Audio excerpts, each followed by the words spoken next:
दिनैनि साना नों आं सोरबा साफा सानैनिल' बाथ्रा नङा गासै बर' माहारिनि मोनसे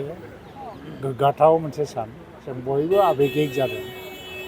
दा दिल्लीयाव जिखिनि मानसि फैदों बेल' नङालासिनो सारा आसाम सारा इन्डियायाव थानाय बर' मानसिफ्रा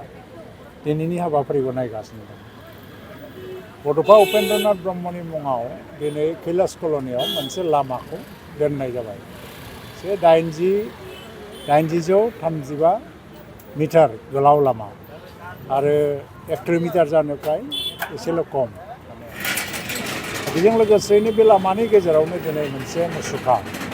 गायसननाय जाबाय जे मुसुखाखौ गायसननाय जादों आंबो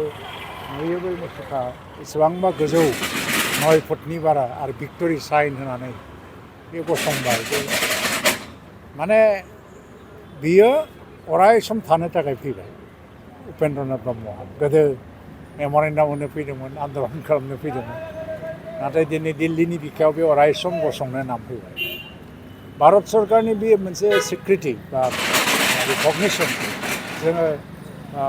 थेंक्स होनांगोन नरेन्द्र मदि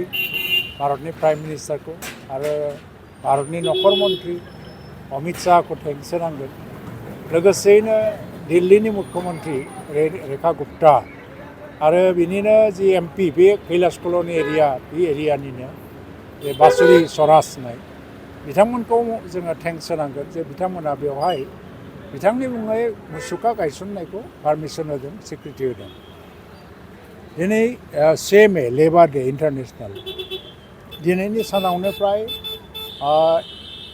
1:32 बा 35 मिनिटसो जाबायमोन जानांगौ बे समाव बिथाङा जोबथा हां बोदों मुम्बाइनि टाटा मेम'रियेलाव आं दाबो गोसोआव रोखा रोखा फैयो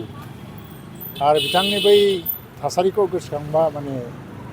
बाथ्रा बुंनायनि मोनसे माबाया थाया मोनसे आबेगिक जायो इमसन जायो आं दङमोन जों बयबो गोसो बायदोंमोनब्लाबो बिथांनि देहाखौ जों क'क्राझाराव लाबोनांगौ कफिन बानायदों पुलिसनि क्लियारेन्स लादों आरो हरसेथाला दोननानै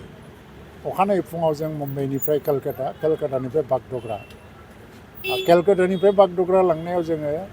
फ्लाइट चेन्ज खालामनो गोनां जानायाव फ्लाइटनि टिकेटबो मोनबावाखै नाथाय बाहाय अजित नारायण ब्रह्म होननाय सासे स्टेवार्ड दंमोन फ्लाइटनि बिथाङा नांलाय खमलायबाबो टिकेटखौ एरेन्ज खालामनानै होदों जों बेनिफ्राय बागड'ग्रायाव लांनो हादों बागड'ग्रानिफ्राय जोङो गारिजों मारुति भेन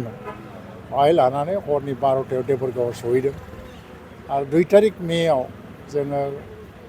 गसाइगावनिफ्राय बिजनिसिम जेसेबां हायो लानानै बेरायदों 3 तारिख मेआवबो लानानै बेरायदों हाजार हाजार मानसि नेशनेल हाइवेआव जायगा गैलायै खोब ओंखारबोनानै बयबो बिबार सारदों जे मोनसे जुगानो जोब्बाय जेनेबा मानसिफ्रा बयबो गाबदों बयबो दुखु मोनदों जे भगबाननि अबतार हिसाबै मोनसे समाव गोमालांनो नागिरनाय हारिखौ बोखांफिननो जोनोम जाफैनाय उपेन्द्र ब्रह्म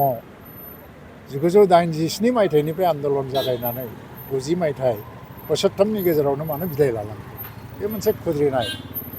4 तारिख मे खालि जोङो दतमायाव थुलुंगाफुरियाव बेखौ फबदोंमोन आरो फबनाय दिनखालिनो एबसु आरो BPSCआ थांखि लानानै बिथांनो बड'फा मुं होनाय जागोन होनना फोसावदोंमोन दा फर्मेलि डिसिसनखौ माखासे साननि उनाव एबसुनि केबिनेटआव डिसिसन लानाय जादों नाथाय फोसावनाया 4 तारिख मेआवनो फोसावदों बिथांनि बे 3 बोसोर थांनानै थानाय समनि सोमावसारलांनाय आरो थैजासिम बे जिरायाखिसै आरो बे अल्टारनेटिभ जेबो सिन्था खालामाखै बे सोमावसारनायानो बर'फोरनि मोनसे फाउन्डेसन गोदान बर'फोरनि गोदानै थांनानै थानाय गोदान मुलुगाव गोदान भारतआव गावखौनो गावनि सिनायथि हारिमुखौ लानानै थांनानै थानायनि जे फाउन्डेसन बेखौ बिथाङानो होलांदों दिनै बिथांखौ जोङो आसामाव सिक्रिटि मोनहोनो बहुत बोसोर नांबाय दिल्लीयाव सिक्रिटि मोनहोनो बहुत बोसोर नांबाय BTC एरियायावबो दिनै नांगौ बायदियै BTCनि गावनि खुंथाय सरकार दङब्लाबो जों नांगौ बायदि सिक्रिटि होनो हानाय बायदि नुवाखै नाथाय आं जिल्ला दुलाराय बर' फरायसा आफादनि आफादगिरिमोन आं बेखौ सानदोंमोन जे गभर्नमेन्टआ सिक्रिटि होआबा जाथिया सिक्रिटि होनांगौ बेनि थाखायनो आङो बे UN ब्रह्म ट्रास्टखौ दानाय जादों आरो बे ट्रास्ट दानायनि उनावहाय 2004 मायथाइनिफ्राय जोङो अल इन्डियायाव थानाय बिभिन्न फिल्डआव खामानि मावग्रा नेता समाज कर्मिफोरखौ जोङो बड'फा इउ एन ब्रह्मनि नामाव एवार्ड होनायजों दिनै फ्राय सारा भारताव इउ एन ब्रह्मनि मुङा गोसारदों आरो नेपालावबो थांबाय देग्लाय आरो बेनिखाय हयथ' भारत सरकारा दिनै साननो गोनां जाबाय जों सरकारि भाबै जों बेखौ स्वीकृति होनांगौ आसाम सरकाराबो होबाय बिनि जोनोम सानखौ फरायसा सान हिसाबै भारत सरकारा दिनैहाय मोनसे स्वीकृति होनायजों बे लामानि मुं दोनदों आरो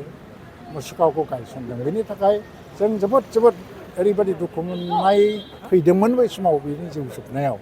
नाथाय नेताफ्रा गेदेमा सुबुंफ्रा थांनानै थानायावबो मोनसे हारिनो जास्टिस होनो हागौ थैनानैबो जास्टिस होलाङो दा बिथाङा थैनानै थांनानैबो बर' जाथिनो बिराद गिदिर मोनसे गनायथि आरो सिनायथि होलांबाय जों अराय सम बड'फानि मुं आरो बिथांनि आदर्शजोंनो बर' हारिखौ फोथांनानै लाखिनांगौनि खामानि मावलांनांगौ बिदि बावलांनाय लोगो लोगो बर' हारिया खिन्थु जोबनानै थांगोन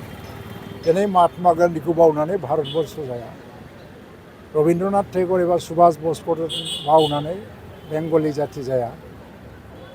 शंकरदेव एबा भुपेन हाजरिकाखौ गारनानै असमिया जाथि जानो नागिराखै थिग बिदिनो गुबुन गुबुन हारिफ्राबो बिदिनो साफा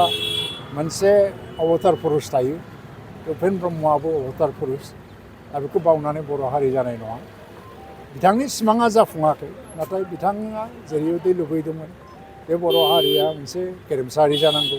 आब्रुथि गोनां जाथि जानांगौ प्रग्रेसिभ जाथि जानांगौ बे हारिया दिनैहाय जानो थांगासिनो दिनै जों ओंखायनो हारिनि गेजेराव जेसेबांखि राजनैतिक फाराग थालायलाया मानो गुबुन गुबुन सानस्रिनि फाराग थालायलायबाबो जों बयबो जयैनो दिनैनि दिनखौ बरायनांगौ आरो गोसो गोथारैनो रंजानांगौ